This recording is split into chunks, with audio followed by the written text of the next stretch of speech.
tropical storm as it turns over Georgia, heading for South Carolina.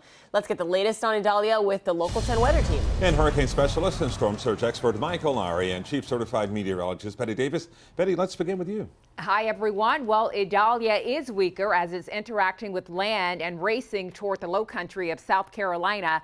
As of the 5 p.m. advisory, it is centered 115 miles west-southwest of Charleston.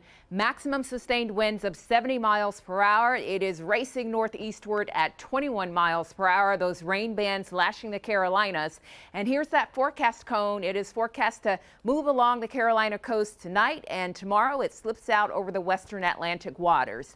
In the meantime, we're dealing with some gusty winds, though Idalia pretty far removed from our area at this point. Southwest winds gusting right now to about 25 miles per hour, near 30 around Fort Lauderdale. We're under a wind advisory for the rest of the afternoon. At times, winds gusting as high as 35. We've seen that, and getting the occasional passing shower like this one that's about to run in right around Fort Lauderdale. These quick passing showers, we could have a few more of these even after the sun goes down. We're not going to rule out some passing showers for the area.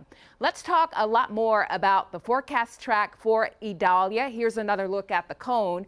We see that tomorrow it slips out toward the western Atlantic waters, and then maybe later in the weekend near Bermuda, Michael. And I think a lot of people may be wondering, are we going to be done with it here? We sure we're done with it for the U.S.?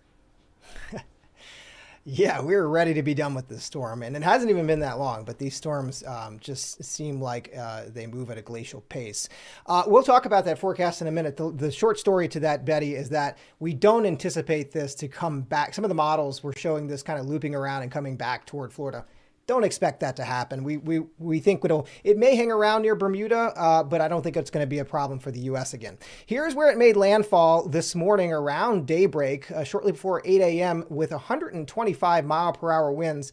Category 4 winds start at 130 miles per hour. So this is effectively a Category 4. It's Category 3 on paper. The 8th Category 3 or stronger hurricane to strike the Gulf Coast since 2017 in just 6 short years. You can look at what we observed in terms of our tide gauges along the coast and the highest flooding that we saw from the storm surge. 7 feet there in Cedar Key. Now, the waters were higher. We expect there to be higher water levels to the north of Cedar Key, but we don't have any real-time gauges there. We'll have to wait until the officials get on the ground and to survey the damage. We are coming out of a high tide, so things should definitely improve here across the Gulf Coast as we move into the day tomorrow. You can see some of the highest wind gusts that were reported today across North Florida, 85 miles per hour, but I suspect that those were even higher than some of our observations detected. You can see that flood threat, though, Calvin and Nicole, extending into the Carolinas up to a foot of rainfall, so some flash flooding still possible here as we move through the end of the week.